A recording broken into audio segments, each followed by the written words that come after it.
नमस्कार। बिहार में किसकी बहार, और देखिए इस वक्त की सबसे बड़ी खबर आप तक हम पहुंचाने जा रहे हैं। जेडीयू के संभावित उम्मीदवारों का जो नाम है वो न्यूज 18 के पास आ चुका है। एक एक करके वो सीट, एक एक करके वो नाम आप तक हम पहुंचाने जा रहे हैं। तो देखिए सबसे पहले बड़हरिया सीट की अगर बात करें तो बड़हरिया सीट पर इंद्रदेव पटेल संभावित उम्मीदवार जेडीयू की तरफ से हो सकते हैं। तो देखिए सबसे पहले जेडीयू की तरफ से जो मंत्रणा है वो चलती रही, बीजेपी की तरफ से सीट शेयरिंग का फॉर्मूला फाइनल हुआ। और बता दें कि मेहनार से उमेश कुमार कुशवाहा जेडीयू के संभावित प्रत्याशी बताए जा रहे हैं। तो इन उम्मीदवारों का टिकट मिलना जो है वो तय माना जा रहा है। जो जेडीयू के संभावित उम्मीदवार एक एक करके हम आपको नाम बता रहे हैं। तो ये जेडीयू के संभावित उम्मीदवारों का नाम है, उम्मीदवारों का जो टिकट मिलना है वो तय माना जा रहा है। इस बीच दूसरी सीट की अगर बात करें बड़हरिया सीट की, तो इंद्रदेव पटेल हैं। वैशाली से सिद्धार्थ, तो मेहनार से उमेश कुमार कुशवाहा चुनावी मैदान में जेडीयू से ताल ठोकते नजर आएंगे। अमरपुर से जयंत राज, फूलपरास से शीला मंडल एक बार फिर से यहां से उम्मीदवार होंगी। शीला मंडल इस बार विधायक भी हैं। तो जेडीयू के संभावित उम्मीदवारों के नाम लगातार आपके स्क्रीन तक हम पहुंचा रहे हैं। उम्मीदवारों का टिकट मिलना तय बताया जा रहा है। इसके साथ साथ दूसरी तरफ अमरपुर सीट की बात करें तो जयंत राज, वाल्मीकि नगर सीट से रिंकू सिंह चुनावी मैदान में, तो फूलपरास से शीला मंडल, धमदाहा से लेसी सिंह का नाम सामने आ रहा है। इसके साथ साथ कुचायकोट से अमरेंद्र पांडे, बरारी से विजय निषाद, रुन्नी सैदपुर से पंकज मिश्रा, हरलाखी सीट से सुधांशु शेखर, सुपौल से विजेंद्र यादव संभावित उम्मीदवार बताए जा रहे हैं। मोकामा से अनंत सिंह, ये एक नाम जिसको लेकर के सोशल मीडिया पर अनंत सिंह ने पहले ही जानकारी दी थी कि वो नॉमिनेशन करने इस सीट से जा रहे हैं। पिपरा से रामविलास कामत, केसरिया से शालिनी मिश्रा है, संदेश से राधा चरण सेठ इस बार चुनावी मैदान में होंगे। ये संभावित नाम है, बार बार हम ये कह रहे हैं, इसमें फेरबदल थोड़ा हो सकता है। आलमनगर से नरेंद्र नारायण यादव, जहानाबाद से चंद्रेश्वर चंद्रवंशी, घोसी विधानसभा सीट से ऋतुराज, पूर्व सांसद अरुण कुमार के बेटे हैं, वो घोसी विधानसभा क्षेत्र से चुनाव लड़ने जा रहे हैं। तो अरुण कुमार जो अब जेडीयू में वापसी उन्होंने की है। बिहारीगंज से निरंजन मेहता उम्मीदवार होंगे। हथुआ की अगर बात करें तो राम सेवक सिंह, गोपालगंज जिले में ये सीट आती है। भोरे से सुनील कुमार प्रत्याशी होंगे। तो विजय चौधरी सराय रंजन से एक बार फिर से दोहराए जाएंगे। सोनबरसा से रत्नेश सदा जेडीयू के उम्मीदवार होंगे। तो शिवहर से चेतन आनंद इससे पहले आरजेडी में थे, हालांकि हमने देखा बीच में जेडीयू के वो साथ आए और उन्होंने अपना इस्तीफा भी सौंप दिया है। काटी सीट की अगर बात करें तो अजीत कुमार यहां से जेडीयू के उम्मीदवार होंगे। इसके साथ साथ वारिसनगर से अशोक कुमार मुन्ना का नाम सामने आ रहा है। बरबीघा से सुदर्शन, इसके साथ बहादुरपुर से मदन सहनी चुनावी मैदान में होंगे, जो अभी मंत्री भी हैं। इसके साथ साथ कल्याणपुर से महेश्वर हजारी का नाम सामने आ रहा है। तो ये वो नाम है जेडीयू के संभावित उम्मीदवारों का, जो एक एक करके हमने नाम आपको बता दिए हैं। इसमें कई ऐसे चेहरे हैं जो रिपीट किए गए हैं। आनंद अमृतराज हमारे साथ न्यूज 18 संवाददाता फोन लाइन पर। आनंद, जो संभावित उम्मीदवारों की एक लिस्ट है न्यूज 18 ने बताई है, इसमें खास क्या लग रहा है?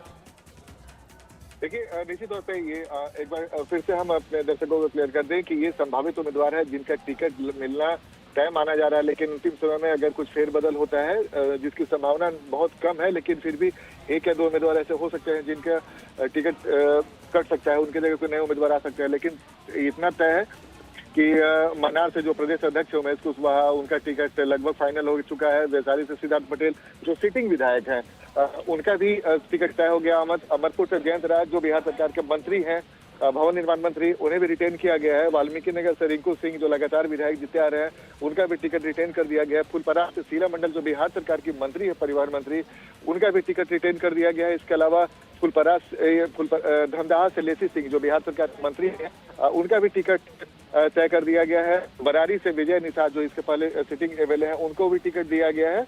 रुन्नी सैदपुर से पंकज मिश्रा जो अभी सिटिंग एमएलए हैं, उनका भी टिकट बरकरार रखा गया है। इसके अलावा हरलाखी से सुधांशु शेखर भी अभी सिटिंग एमएलए हैं, उनका भी टिकट बरकरार रखा गया है। इसके अलावा सुपौल विजेंद्र यादव जो जेडीयू के सबसे वरिष्ठ नेता है, बिहार सरकार के मंत्री, ऊर्जा मंत्री, उनको भी रिटेन किया गया है। और अनंत सिंह जो मोकामा से अनंत सिंह, जिन्होंने 16 तारीख को नॉमिनेशन की तारीख भी ऐलान कर दिया है, उनको भी टिकट दिया जा रहा है। पिपरा से रामविलास कामत जो अभी तक सिटिंग एमएलए है, उनका भी टिकट बरकरार रखा गया। केसरिया से शालिनी मिश्रा है जो मोतिहारी की तरफ से आती है, उनको भी टिकट दिया गया, वो अभी वर्तमान में विधायिका भी है। संदेश से राधा चरण सेठ जो एमएलसी थे, इस बार एक नए चेहरे के तौर पर राधा चरण सेठ को टिकट मिल सकता है, जो वैश्य समाज से आते हैं, एक बड़े नेता माने जाते हैं वैश्य समाज के।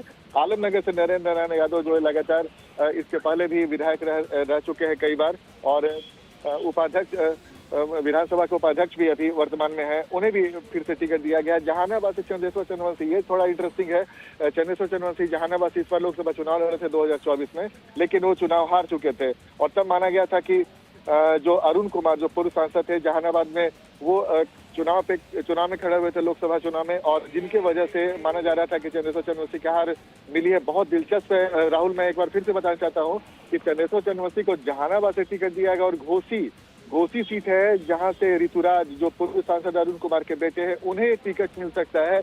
ये दोनों बेहद दिलचस्प है, क्योंकि अरुण कुमार की वजह से चंद्रेश्वर चंद्रवंशी हारे थे, और चंद्रेश्वर चंद्रवंशी को इस बार जहानाबाद से दिया गया है। और पिछली बार भूमिहार वोटरों की नाराजगी खबर आ रही थी, तो उसे साधने के लिए अरुण कुमार को न सिर्फ आज जेडीयू में शामिल कराया जा रहा है, बल्कि उनके बेटे ऋतुराज को टिकट दिया जा सकता है। बिहारीगंज से निरंजन मेहता है जो वर्तमान में विधायक है, उन्हें भी रिटेन किया गया है।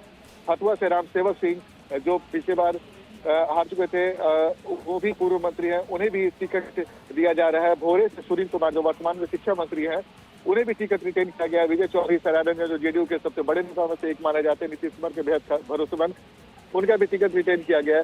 सोनभद्र से रत्नेश सदा बिहार सरकार के उत्पाद मद्य निषेध मंत्री हैं, उनका भी टिकट रिटेन किया गया है। सीवर से चेतन आनंद, जिसकी चर्चा आपने की, चेतन आनंद इसके पहले आरजेडी विधायक थे, जो कल ही उन्होंने सीवर से विधानसभा से इस्तीफा दिया है, और अब जेडीयू के टिकट पे सीवर से किस्मत आजमाएंगे। कांटी से अजीत कुमार जो बिहार सरकार के पूर्व मंत्री रह चुके हैं, जिन्होंने जेडीयू ज्वाइन किया था, और इस बार कांटी से उन्हें टिकट मिलने की उम्मीद बहुत ज्यादा है। वारिसनगर से अशोक कुमार मुन्ना एक बार फिर से उम्मीदवार बनेंगे जेडीयू के। बरबीघा से सुदर्शन, जिनके नाम को लेकर थोड़ा संशय था, लेकिन खबर है कि सुदर्शन ही बरबीघा से इस बार भी जेडीयू के उम्मीदवार के तौर पे उतरेंगे। बेलागंज से मनोरमा देवी, आपको याद होगा जब उपचुनाव हुआ था तो इस बार मनोरमा देवी ने जीत हासिल किया था, सुरेंद्र यादव के गढ़ को उन्होंने तोड़ा था, तो मनोरमा देवी को इसका इनाम मिला, और फिर से उनका टिकट बरकरार रखा गया। बहादुरपुर से मदन सहनी जो बिहार के समाज कल्याण मंत्री हैं, उनका भी टिकट रिटेन रखा गया है।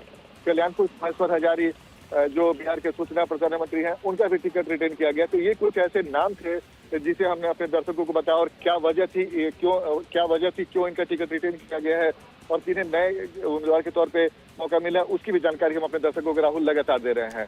चले बिल्कुल, तो ये पुराने जो चेहरे हैं वो ज्यादातर रिपीट किए गए हैं, लेकिन कुछ ऐसी सीटें हैं जिस पर अभी फैसला होना बाकी है, और जिन सीटों को लेकर के कहा यह भी जा रहा है कि उनके जो टिकट है वो कट सकते हैं, जिसमें गोपालपुर, कुशेश्वर स्थान, इसके साथ साथ सकरा या फिर सुरसंड की सीटें हैं। बाकी अन्य सीटों पर क्या रणनीति जेडीयू की तरफ से बन रही है? देखिए, निश्चित तौर पे राहुल, चिंतन मनन का दौर लगातार जारी है, और उम्मीद है कि आने वाले कुछ घंटों के अंदर जेडीयू के और भी कौन से उम्मीदवार होंगे, इसकी भी तस्वीर साफ होते चल जाएगी। लगातार हम अपने दर्शकों को उसकी जानकारी भी देते जाएंगे। लेकिन दिलचस्प है, जेडीयू की पूरी कोशिश है राहुल की ऐसे उम्मीदवारों को उतारा जाए, चूंकि इस बार जेडीयू 100 से ज़्यादा सीटों पर चुनाव लड़ने जा रही है, और पिछली बार जेडीयू भले ही 2020 में 115 सीट पे लड़ी थी, लेकिन मात्र 43 सीट पे सिमट कर रह गई थी। तो इस बार वैसी परिस्थितियां न हो, इसे देखकर जेडीयू की पूरी कोशिश है कि न सिर्फ अपने अधिकांश सीटिंग एमएलए के टिकट को रिटेन करें, बल्कि कुछ ऐसे उम्मीदवार भी उतारे हैं जिनके जीतने की संभावना ज़्यादा है। तो इस वजह से हम लगातार अपने दर्शकों को बता रहे हैं, एक बार फिर से बता रहे हैं कि महानार से जो उमेश कुशवाहा जो हारे थे, जो प्रदेश अध्यक्ष है, उन्हें भी टिकट दिया गया है। और नए नामों में नाम है, इसके अलावा आनंद सिंह है जिनके टिकट को बरकरार रखा गया है। इसके अलावा वारिसनगर से अशोक कुमार मुन्ना है, बरबीघा से सुदर्शन, जिनके नाम को लेकर काफ़ी संशय था, लेकिन जेडीयू ने एक बार फिर से उन पर भरोसा जताया है। बेलागंज से मनोरमा देवी, जिन्हें उपचुनाव में जीत के बाद उसका इनाम मिला है, और चेतन आनंद जो आरजेडी के विधायक हुआ करते थे, कल उन्होंने इस्तीफा दिया और वापस फिर से जेडीयू के टिकट पर किस्मत आजमाएंगे। तो कुछ ऐसी सीटें हैं जो लगातार हम अपने दर्शकों को बता रहे हैं, और धीरे धीरे जैसे जैसे पुख्ता जानकारी आते जाएगी, हमारी पूरी कोशिश रहेगी हम अपने दर्शकों को वो जानकारी भी दें। बिल्कुल आनंद, तो देखिए एक बार फिर से वो लिस्ट हम बता रहे हैं, और इस लिस्ट में खास बात यही नजर आ रही कि जो पुराने चेहरे हैं उससे जेडीयू ने रिपीट किया है, यानी कि रिस्क बहुत जेडीयू की तरफ से नहीं लिया गया है, या फिर जो परफॉर्मेंस अगर किसी का खराब भी रहा हो, या फिर लोकसभा चुनाव में जिनको हार भी मिली है उन पर भी भरोसा जताया गया है। यानी कि जेडीयू मानती है जानती है कि आपका कभी परफॉर्मेंस ऊपर नीचे हो सकता है, लेकिन अगर आप मजे हुए राजनीति के खिलाड़ी हैं, अगर आपकी जनता में पैठ है तो आपको जगह जरूर मिलेगी।